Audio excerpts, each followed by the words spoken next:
what happens at the beginning of the Abrahamic stories is basically God comes to Abraham and just says, go. Get going, man. Do something. Get going. And you might think, well, where should I go? And God is somewhat vague about that. And where he sends Abraham, it's a real fixer-upper, man. It's like there's starvation there, and there's tyranny, and there's marital dissolution, and there's deceit. Like, it's just like where you live, It's exactly the same thing. It's tyranny and catastrophe.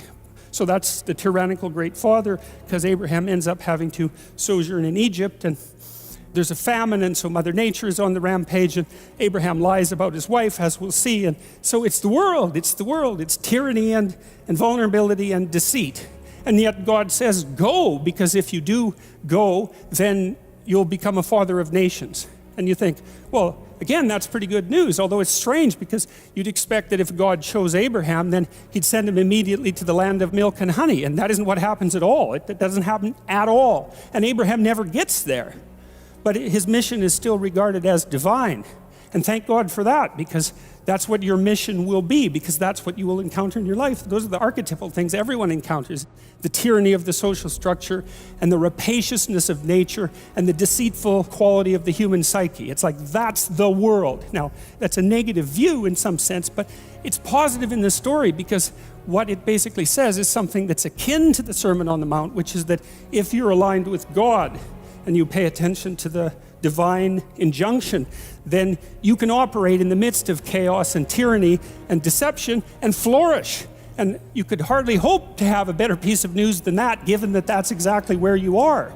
So, and I didn't see any of that in the Abrahamic stories to begin with, so it's been very interesting to have that sort of reveal itself. And one of the things that has just blown me away in the last year, because I've talked to lots of people live, but also lots of people online. But it's more obvious live, and it's obvious in this theater as well, is that I've gone around and spoken, and a large proportion of my audience has been young men, under 30, something like that. And I've spoken to them a lot about responsibility. And what's so odd about this is that of all the things that I've spoken about, because I can see the audience and I can feel how the audience is reacting, because I'm always paying attention to all of you insofar as I can manage that. So I get some sense of how what I'm saying is landing, which you have to do if you're going to speak effectively to people. And what happens is if I talk about responsibilities, everyone is silent, just like they are now. It's silent and not moving, right? Focusing, attentive. Say, pick up your responsibility. Pick up the heaviest thing you can and carry it. And the room goes quiet and everybody's eyes open. And I think, that always makes me break up. I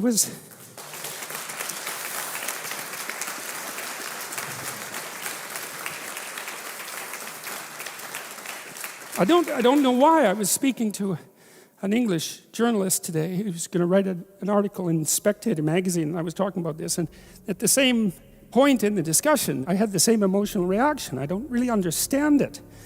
I think there's something about it that's so crucial, because we've been fed this unending diet of rights and freedoms, and there's something about that that's so pathologically wrong, and people are starving for the antidote, and the antidote is truth and responsibility, right? And it isn't because that's what you should do in some I know better or someone knows better for you what you should do sense. It's that's the secret to a meaningful life, and without a meaningful life, then all you have is suffering and nihilism and despair and all of that, and self-contempt, and that's not good. And it's necessary to stand up and take responsibility, and they all know that and are starving for that message. And the message is more that that's also a good thing, to stand up and take responsibility, because you're cursed so much now from when you're young with this notion that your active engagement with the world is part of what is destroying and undermining the planet and adding to the tyranny of the social systems. It's like, how about not so much of that, hey?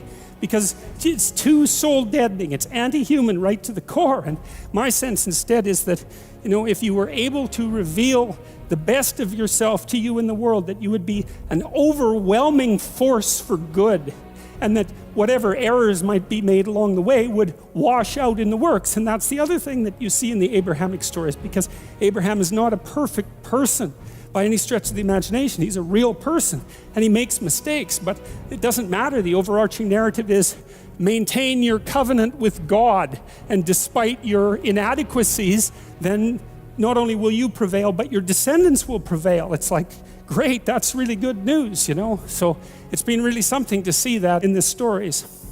So that's responsibility. It's not just that Abraham is kinder, gentler, more intrepid, ethical, or a better debater than his ancestor Noah. Rather, both the Noah and Abraham stories are pieces of a development of an increasingly stronger stance of humans relative to the deity. Before the story is over, humans will become a good deal stronger and bolder than Abraham.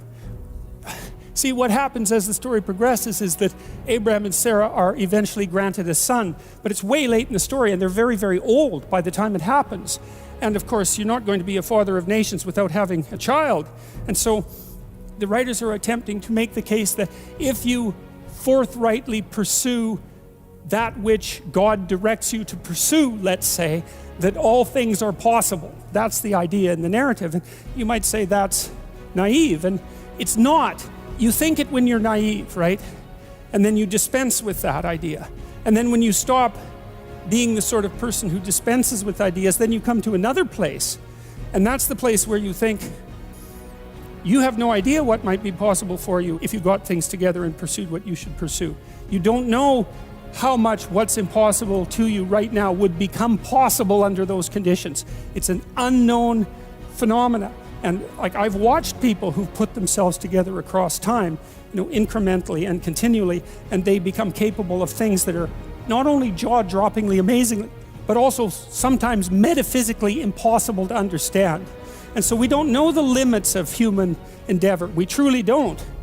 And it's premature to put a cap on what it is that we are, what it is that we're capable of. And so you're already something, and maybe you're not so bad in your current configuration. But you might wonder, if you did nothing for the next 30 years except put yourself together, just exactly what would you be able to do?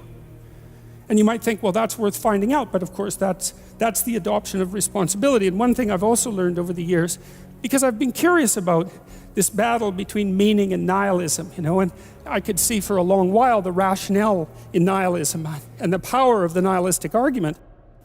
But it occurred to me across time that despite that the power of the nihilistic argument is more powerful than naive optimism, it's not more powerful than the optimism that is not naive. Because the optimism that is not naive says it's self-evident that the world is a place of suffering and that there are things to be done about that.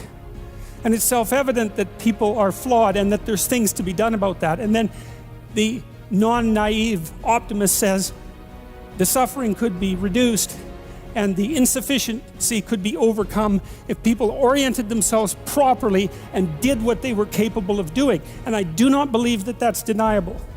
I think that human potential is virtually limitless, and that there's nothing perhaps that's beyond our grasp if we're careful as individuals and as a society. And so I think that there's no reason for nihilism, and there's no reason for hopelessness. And there's no reason to bow down before evil, because we're capable of so much more. And I think you know that first, because you're not happy with who you are, and you're ashamed and embarrassed about it, as you should be. And you know it because if you look out there, you see people who are capable of doing great things, and you know that we're not giving it our all. And still we're not doing so badly, And so you might wonder, if we devoted 90% of our effort to putting things right instead of 55% of our effort, or maybe even less than that, you might wonder just how well could things be put together. And I think that you can figure that out by starting with your room, by the way.